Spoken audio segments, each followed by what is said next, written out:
sommes chez Michel Rochat, chef d'orchestre et compositeur domicilié à Orbe depuis 2015. Il est né à La Chaux-de-Fonds et nous avons l'immense plaisir de réaliser cette interview à son domicile. Michel Rochat, vous avez commencé votre carrière où?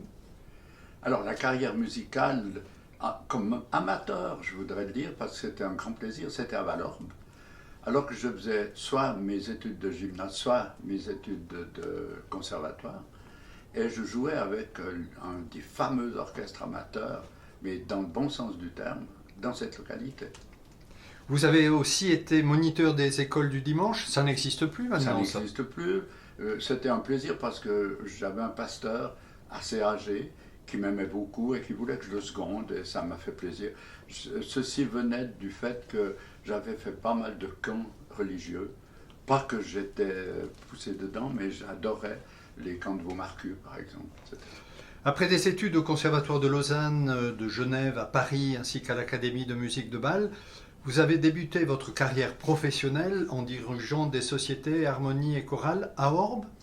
À Orbe, c'est ma première société, c'est juste qui s'appelait la Harmonie Sainte-Cécile d'Orbe, où j'ai succédé à mon professeur Jean Novy. Ensuite, à Valorbe aussi, la Patriote, il me semble. À Valorbe, la Patriote. Je crois même, alors, là, en point de vue chronologique, peut-être la Patriote un petit peu avant, c'était pendant mes études que j'ai commencé.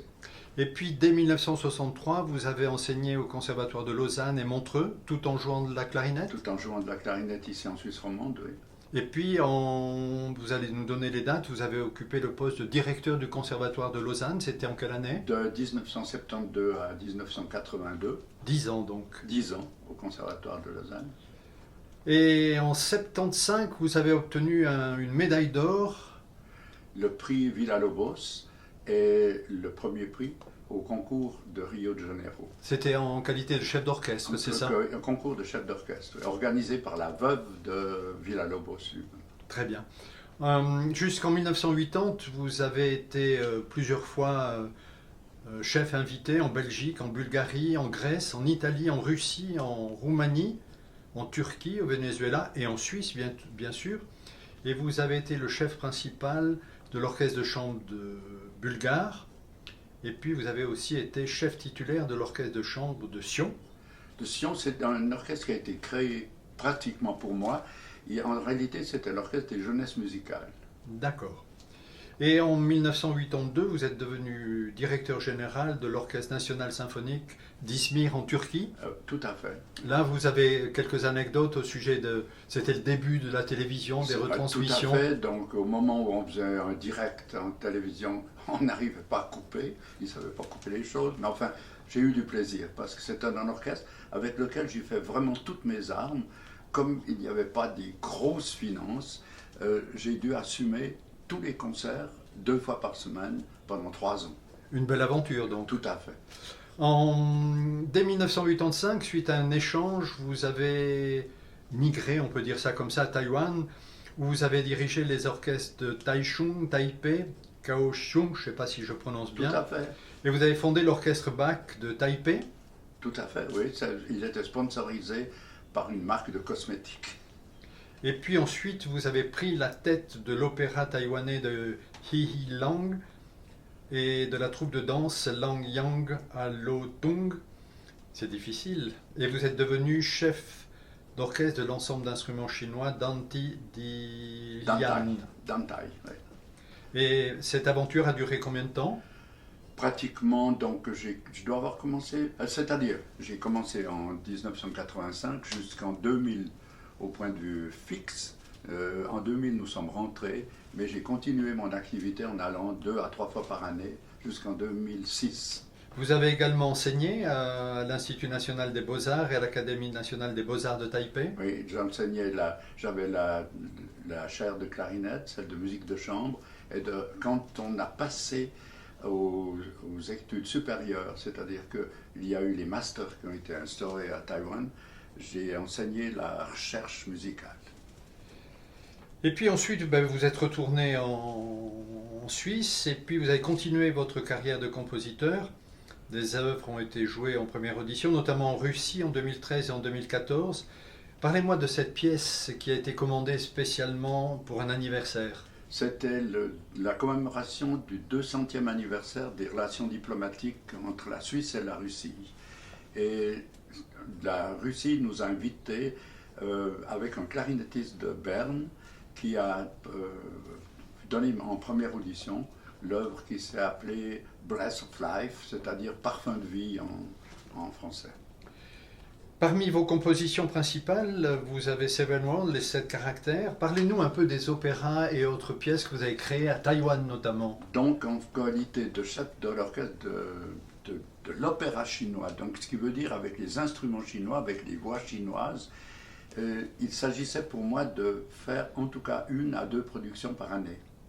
Parmi ces compositions principales, qu'on vient de citer Seven Worlds, les 7 caractères, un opéra-ballet taïwanais, vous avez composé beaucoup de pièces à Taïwan. C'était dicté dans mon contrat, puisque je devais donner 2 à 3 productions par année, simples ou plus compliquées, avec un scénariste qui faisait les textes.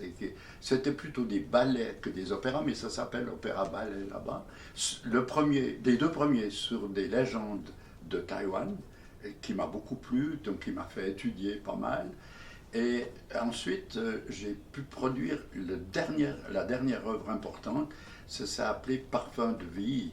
Et c'était, on appelait même en français, on appelait À l'écoute des fleurs.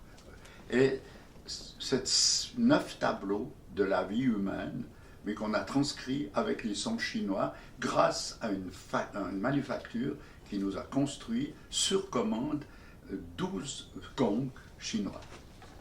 Vous avez dû vous intégrer, est-ce que ça a été facile? Parce qu'il faut aller chercher la substance et puis l'essence même de l'esprit taïwanais. Exactement, j'avais beaucoup d'amis qui m'ont aidé. Ensuite de ceci, il s'est passé, lorsque j'ai été nommé comme chef à l'orchestre d'instruments chinois, de nombreux ont voulu venir chez moi pour me montrer leur récital, pour me faire écouter leur récital.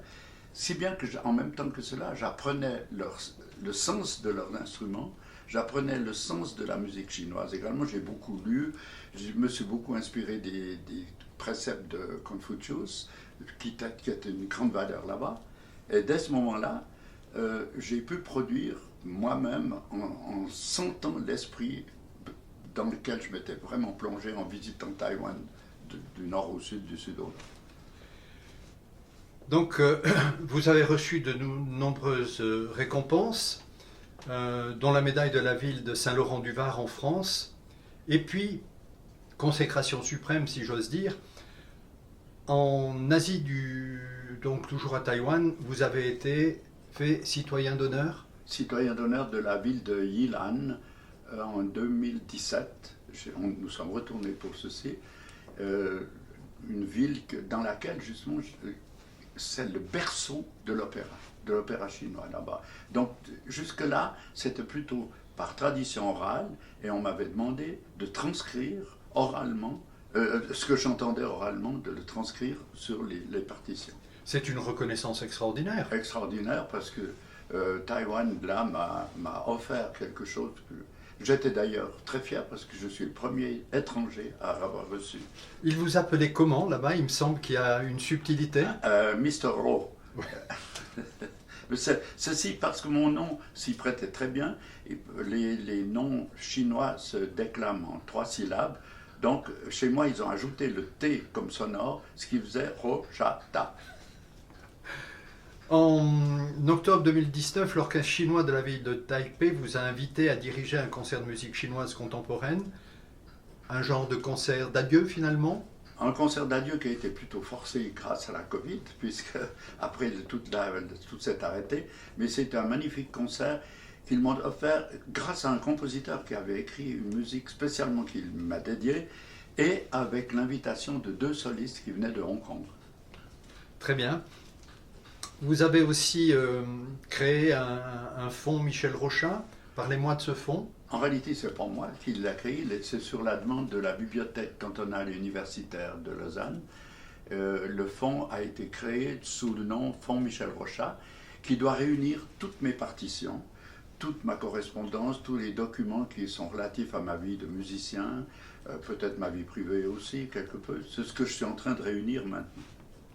parler de vous. Donc Michel Rochat a épousé en 1959 Josette Marie Pelé d'Orbe. Madame Rochat nous fait le plaisir un peu forcé de nous dire quelques mots. Donc vous avez épousé Michel Rochat en 1959 et vous êtes originaire d'Orbe, c'est ça? Voilà. Je suis originaire de Père-et-Poisson, mais j'ai habité Orbe. Et vous avez donc fêté vos noces de diamant en 2019? Exactement. Bravo, entouré de vos deux filles, Brigitte et Muriel. Voilà. Et Nader, leur petit-fils, né en Tout à 92, fait. complète la famille actuelle. Voilà. Et bien évidemment, la carrière de Michel Rochat n'aurait jamais été sa carrière si derrière lui, il n'avait pas eu, derrière et à ses côtés, s'il n'avait pas eu une femme telle que vous. Ah, tout à fait. Alors là, je ne me gêne pas de dire oui, c'est vrai. Mais c'est très Il a bien. fallu énormément courir à gauche, à droite, tout préparer parce que c'était pas exact. Mais quand on est marié à un géant, c'est ce qu'on doit faire. Voilà. Voilà, mais écoutez, madame, monsieur, moi je vous remercie beaucoup. Mais c'est Mais formidable. c'est avec grand plaisir.